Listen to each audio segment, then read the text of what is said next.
Good morning, lovely people. Hope you're all well. So this Sunday I've recorded this, so it's actually Friday. So my little weather report that I usually do, it's grey, windy and cold. Maybe it'll be like that Sunday, don't know. Yeah, so Sunday this week I'm working. I got a chance for a shift and I thought, well, a few extra pennies coming up for Christmas, we'll have some of that. So yeah, so I thought I'd record this. So we've been talking about tarot during the week, and it's a lot of people have been interested in it by the looks of it.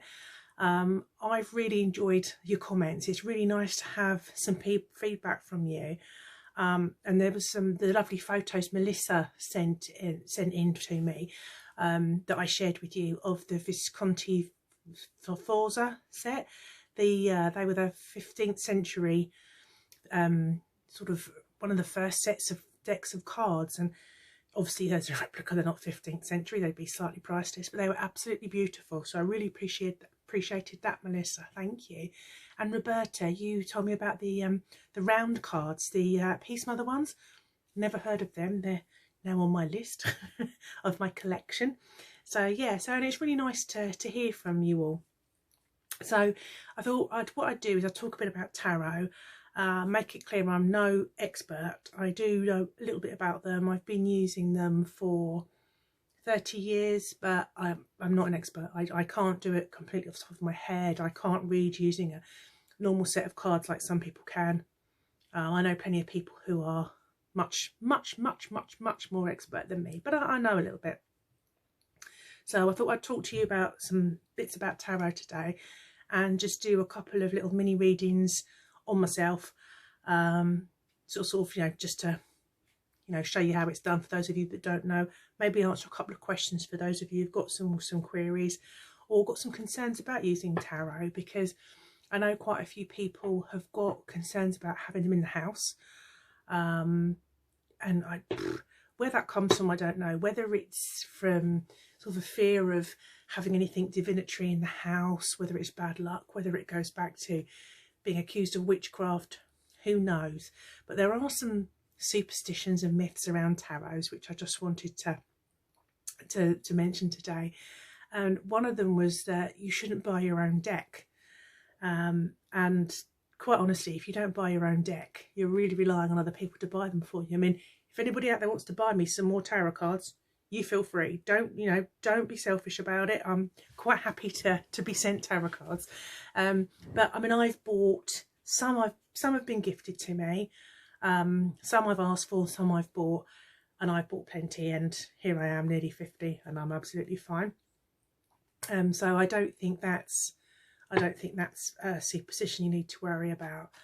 And another one I heard was that when I was younger, this was that you shouldn't let anybody else touch your tarot cards.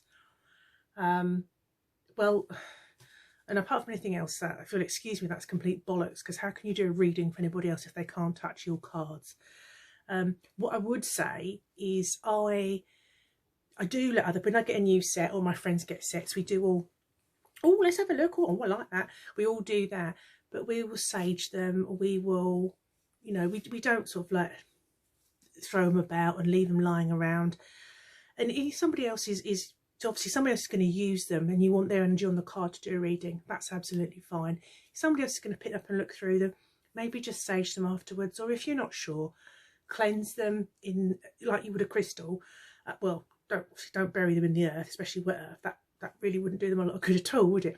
But you know, like in the moonlight, in the sunlight, things like that, how you would normally cleanse things with. So sage them, smudge them, whatever works for you, whatever you find cleansing.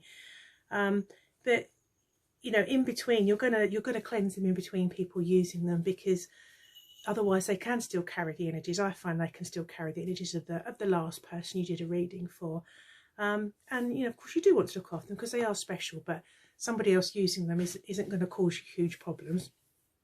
One of the other myths I remember from when I was young was if you got the death card, that was it, fatality, game over.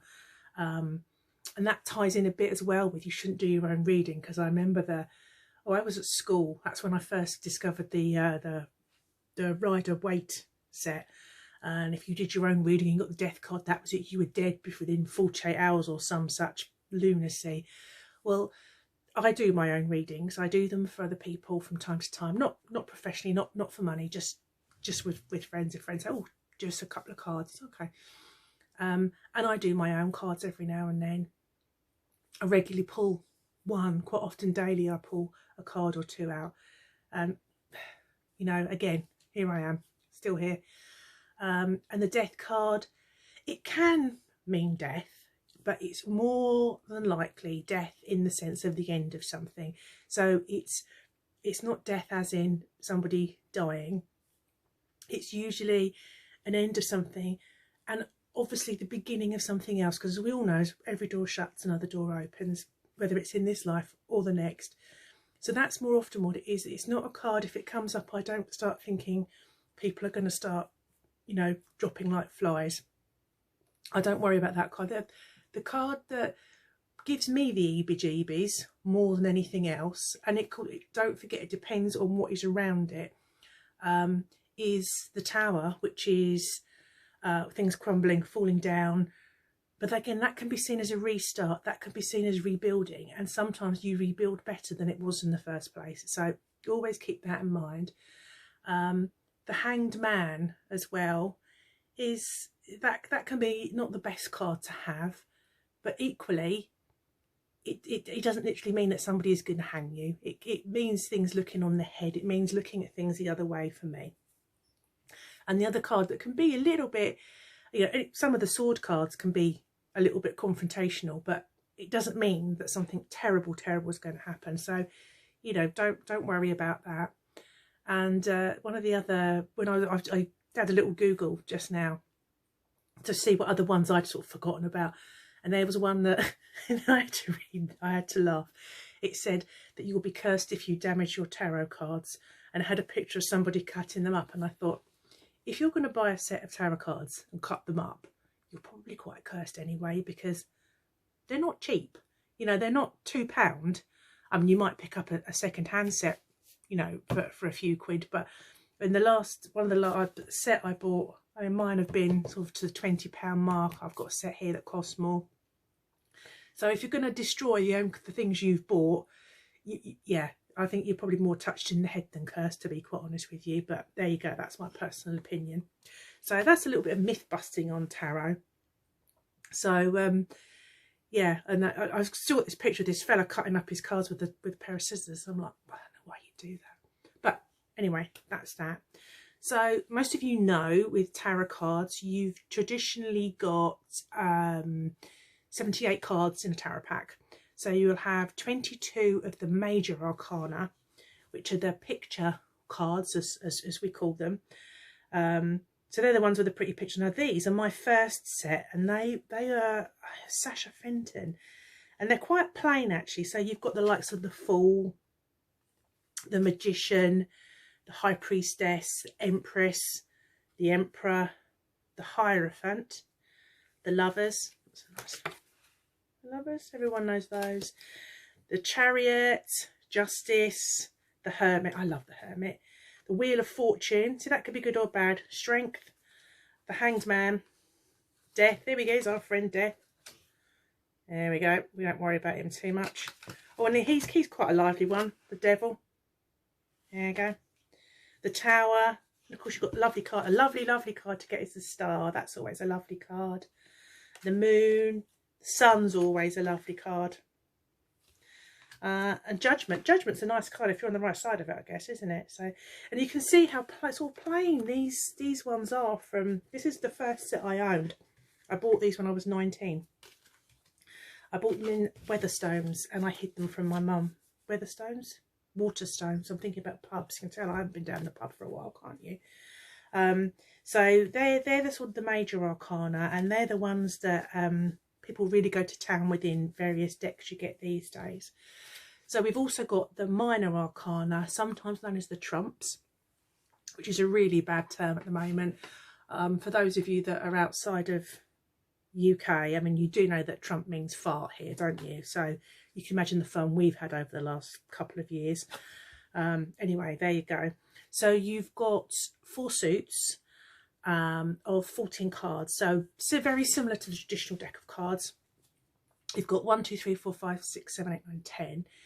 Then you've got 3 sort of smaller picture cards.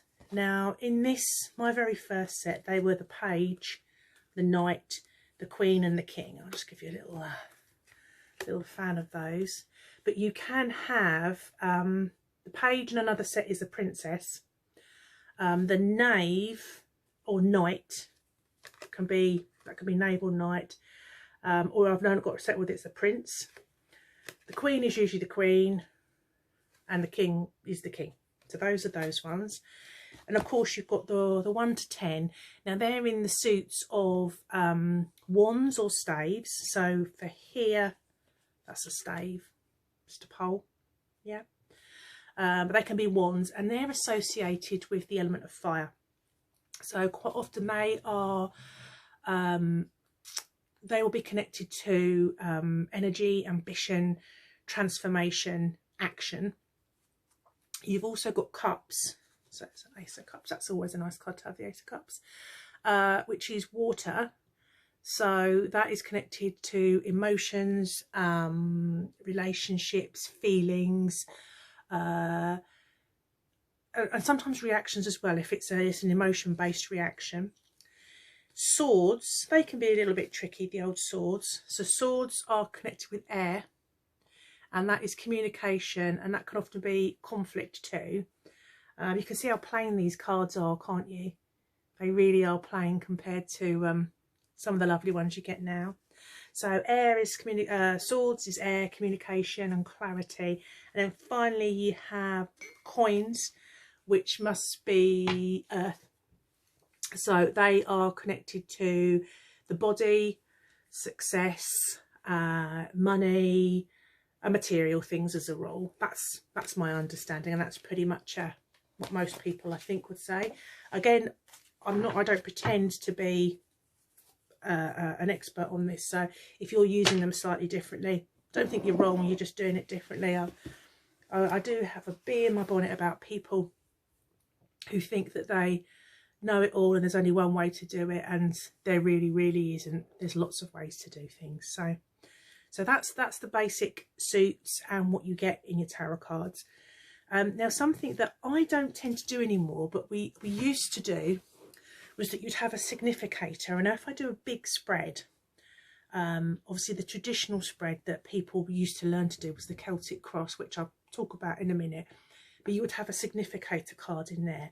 So that would be, it's to represent the person, the querent, or the significator is the person asking the questions. So supposing you came to me and said, what's stopping my success in finding the perfect lover, job, whatever, I would find, if you were doing that sort of specific question, you would use a card to represent that person in the beginning, now as the base of your reading.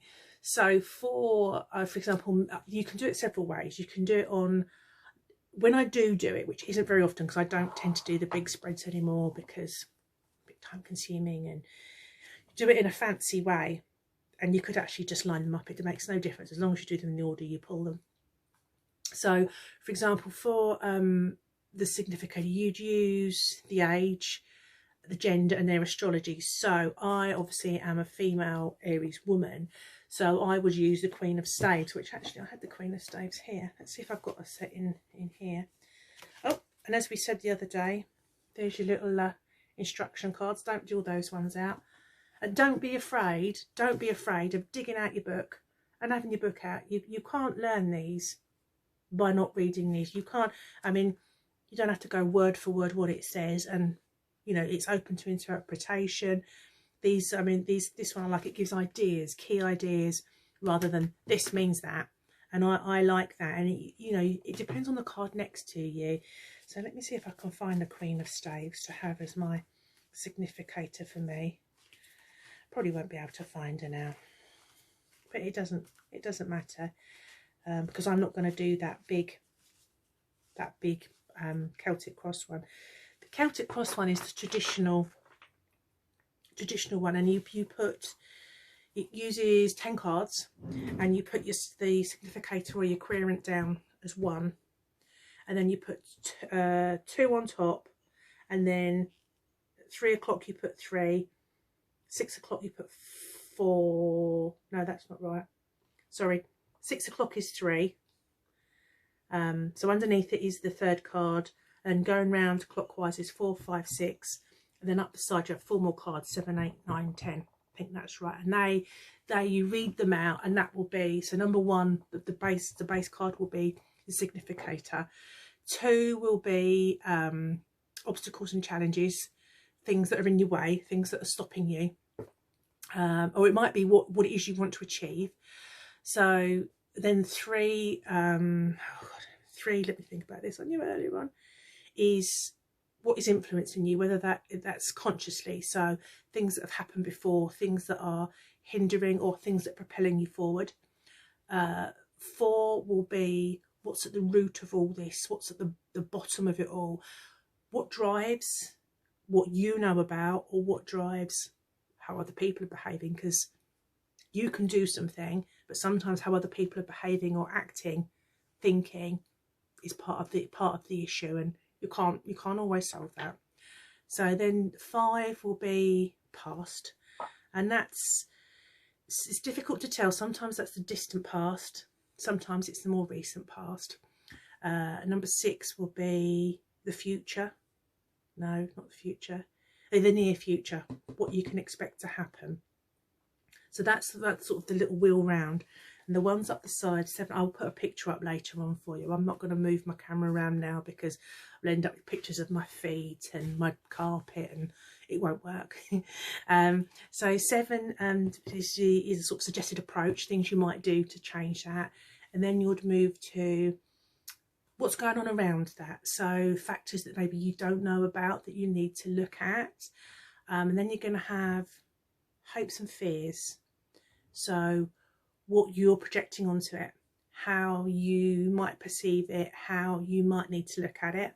And then the last one will be the outcome.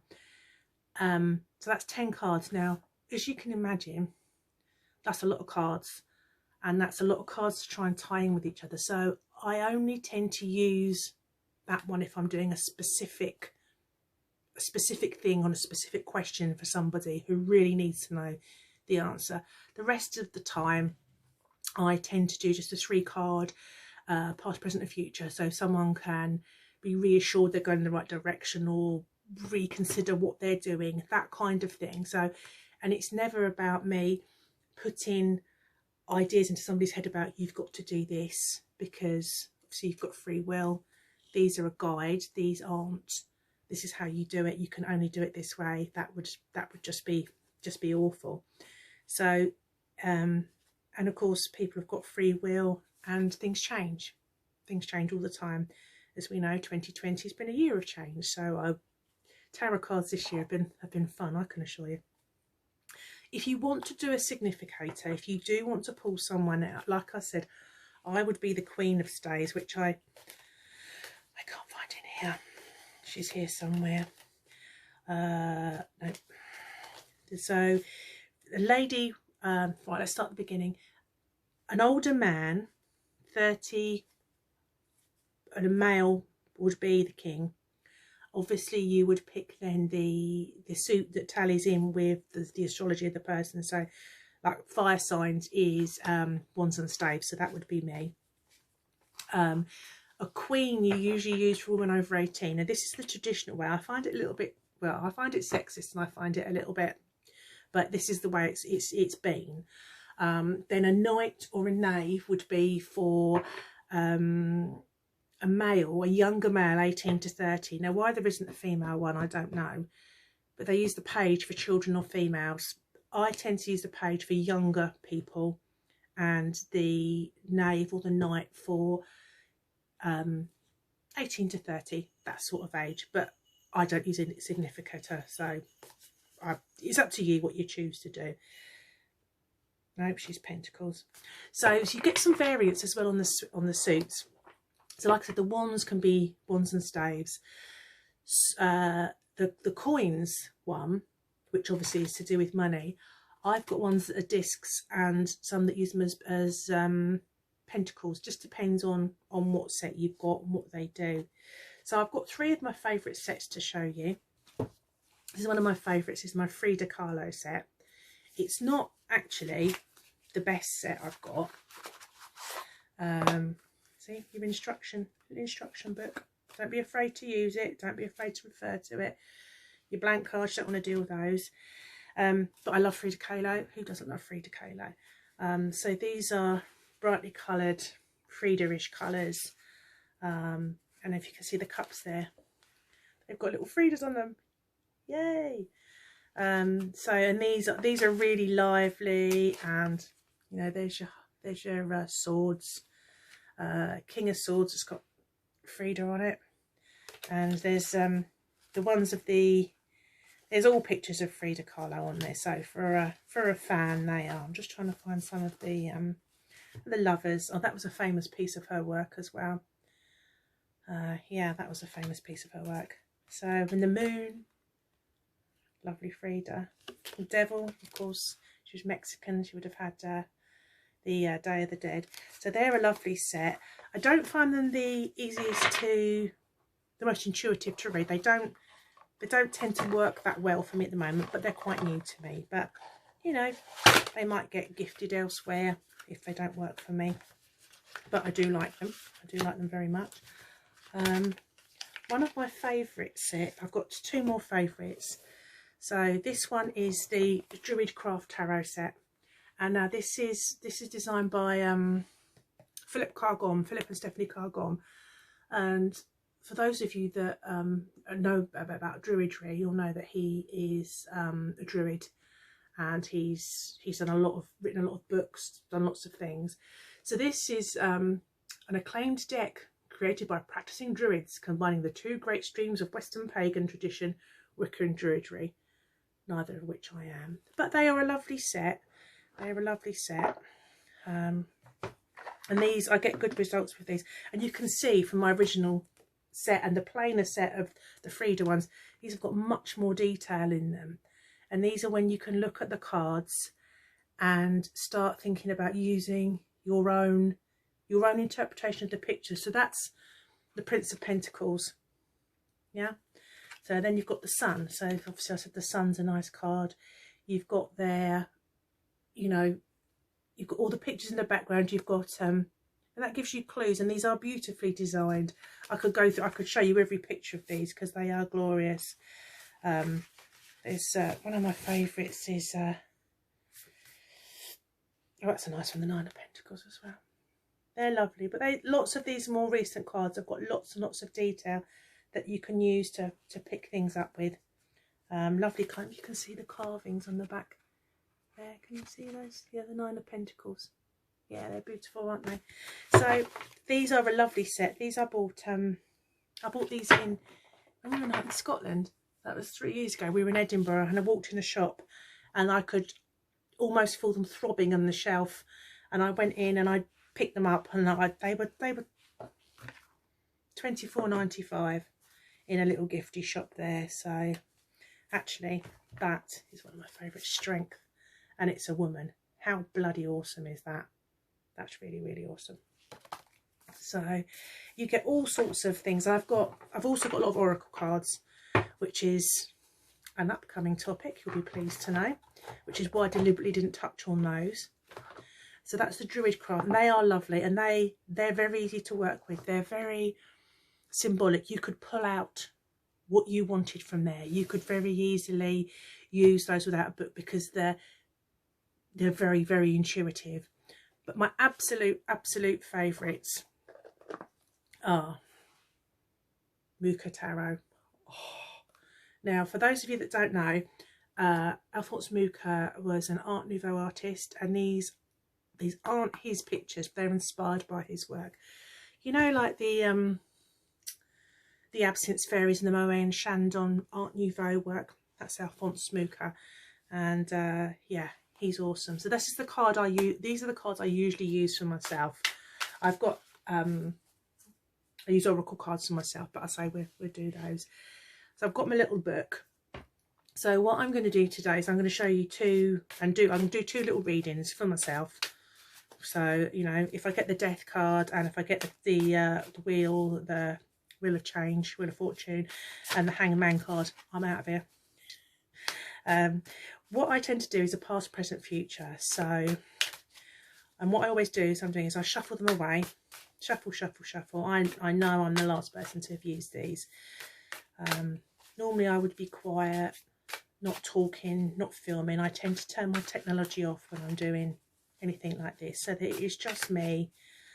So past, present and future. It helps with a question in mind. I haven't got one. Have I got one? Let me think of a question. I did think of some earlier. Let's just give them a good shuffle. Okay, so yeah, I'm doing one for me. I don't tend to do them for other people without them being there, so I don't tend to ask them for answers to maybe something my daughter's worrying about or something my son's thinking about. I tend to do them for myself. I'll do them for people if they want, obviously. So, okay, so I haven't asked this one a question, so this is quite a general spread, so maybe that works. So you've got your pack, and I will split it into 3 and pick a pile. Now, I personally usually use the pile where the cards move. So in this instance, it was the last pack where the top one slid across when I put it down. And then I will just put 3 cards down, starting with the top. 1, 2, 3. I can't show you, but I will show you the cards. But obviously I've just got 3 cards laid out. So for the past, oh, it's the Queen of Staves. Me saying about the Queen of Staves, it is the Queen of Staves. And that card's just moved right across my table again. So again, I'm going to look these up because life's too short to have to remember absolutely everything. So the Queen of Staves, or in this case, Wands. What does that tell me? Queen, queen, queen, queen, queen. The key ideas are abundance of talents, artistic inspiration, warmth of interest, and sexual fire. Oh, my husband's watching, he'll be pleased about that. So the Queen of Staves combines intuition with practicality to spark a creative blaze that warms all those who know her. She brings passion to any undertaking and inspires others to strive for excellence. When she focuses her will on a purpose, it grows with astonishing speed, like a sunflower that is her emblem. Oh yeah, look, you can see that's what I mean about seeing the what's in the card. So, and this is a autumny card, you can tell by so she's an older woman. And there's a lion in there as well, actually. What's the lion say? She commands great energy and power and rules with true nobility of character. If this card does not represent a person, it may mean a time of creative innovation when old ways are challenged by new ideas. So, I'll put that one to one side for now with that. But that's talking about the recent past. So, and the past, I mean, it's not talking about 30 years ago. So what I'm taking that card to be is very much me. And it's nearly a year ago that I left working full time to go and work for myself, decided to become a funeral celebrant, decided to train to be a soul doula, all these sorts of things. And obviously since then we've had lockdown, which thwarted them a bit, but also gave me the power of finding Zoom, finding Facebook Live. So creative innovation, and that is old ways of working and going, which funny enough was a byline for one of the drives where I used to be, is new ways of working. So that I can relate that quite easily to my past. Now my present is the 6 of coins, and it looks like a money lender. I'm thinking of Jesus in the temple. I don't think I'm Jesus. I was talking about a Peruvian Jesus earlier. Anyway, so he's weighing up money. So this is the Pentacles. It's a man, and he's weighing. He's like a trader, and people are begging. People are begging him, or not begging him. Is he distributing it? I don't know. Let's have a look. The 6 of coins. This is now. Perhaps I'm a money lender. I haven't got any money. I can't be a money lender. Pentacles. Where's Pentacles? Discs. Ah, a wealthy merchant freely distributes largesse to the beggars at the gates. He knows that his generosity will return to him in unexpected ways. He could have shut himself behind his walls and ignored their plight, but an act of charity is its own reward. Oh, it's just a beautiful card. The humility of people in need reminds him to be gentle with those less fortunate and to be grateful for his own abundance. It is a blessing to receive, but the greater blessing is to give. And the key ideas here are generosity, true charity, philanthropy, prosperity beyond worldly possessions. Well, that is a beautiful card, and that's where I am now, which I'm feeling quite emotional actually. But I'm just about to start working at the winter shelter again, paid, but equally it does involve giving extra time. Also, my friends and myself and my lovely friend Sarah Jane do charity work every year for the homeless as well.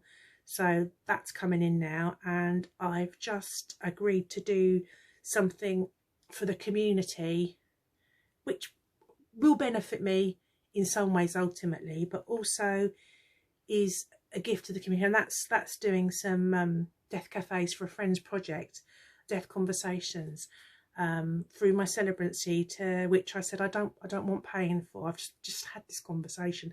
I don't want paying for. I don't want to charge people for, because I don't need to. I don't need to do that. That's a gift for people to help understand where they are. So this is quite raw actually, and this is all very literally. I've had conversations about these things today. So that's where I am now. So let's see what's in the future. Ooh. This is, I believe it's the Star. This is a beautiful, beautiful card. Oh my goodness. There's me saying about it. So that's 17. I think it's the Star. Oh, people, I'm going to cry. So this is the future. So key ideas here are purity, hope, destiny, the pattern of the cosmos, divine intention and faith. So the Star. There are nights so diamond clear that it seems as if the stars are close enough to reach out and touch. Capture starlight in your hands and see your own brilliant shimmering. My God. Let doubt fall away, all the petty cares of the earthly path. The Star tells the story of eternity that reaches far beyond any one lifetime. All is well and all will be well. Believe in the rightness of the universe. Your psyche has a unique destiny to fulfill, foretold in the stars. Searching for this destiny is your quest, the quest of each person who takes mortal form. The star that guides each of us shines infinite trust. This is the great truth. Whatever you truly need will always be given. Every part of your being is made of stardust, and you can never be separated from the cosmic dance of creation. Well, that's an absolutely beautiful thing to have in the future. Absolutely beautiful. I am super, oh my God, that's amazing. Wasn't expecting that to come up. Wasn't expecting to feel so emotional. Oh my goodness. So, excuse me. So putting all those together, they are, you know, you can see that. That's really thrown me, actually. That's really, really thrown me. So that was me making my changes. And that's me sort of being grateful for everything I've had. And putting stuff out there and going, it's going to be okay. However the world goes. And, you know, like, I haven't been earning nearly as much money as last year. But it's okay. We'll get there. And that card's telling me it is there. And I could go on forever about, you know, these three and connecting these three. But I'd probably end up in tears, and we don't want that. And my battery has just flashed on my camera because I've been zooming on it beforehand. So that, and you connect all those things together, those three cards, and you can see how, for me, that was an absolute what's the word, confirmation that I'm on the right path, that I am doing what I'm supposed to be doing. I'm not worried about, of course I'm always worried about the future, and I wanted this card to come out, and it has. That's really strange. I'm not, you know, I've got complete faith in what I'm doing. So that was a beautiful, beautiful thing. And if I needed any more confirmation, the other little quick 3-card thing I was going to show you was called the Empress one. And my friend Laura, lovely Laura, showed me this. So you get the Empress card, which that's the Empress card there. And that's perfect for me because she's got the poppies and the corn. So she's real Lammas mother. So I love that card anyway. That's the one you want to look out for. So you pop her in the pack. Shuffle, shuffle. Shuffle, shuffle, shuffle. Shuffle, shuffle, shuffle. And then you look through. I haven't really shuffled them, but I'm doing this quickly before my battery goes. You look through your pack till you find her. Amuse yourselves while I find her. I've just had her and now she's disappeared. So you find her and you keep looking because she's hiding. She's probably shy about coming out after that fabulous reading I had. Come on, where are you? But I do like this one. I don't know if it's going to work for me today because I've just done myself a card. Right, so the card behind it. So you get the card behind it and the card in front of it. So if you turn it over, that's right. So the card behind it is what is holding you back. And the card in front of it is how you get through it. So that's a really good little quick one. So 9 of Swords. Just conscious of my phone. 9 of Swords. Yep. See, I don't know these off by heart. I know I get a general idea of them, but I don't know them all off by heart. So, and the only way you're going to learn is by keep doing them. Here we are, 9. Nope. Cups. Can't see what I'm looking at. Swords.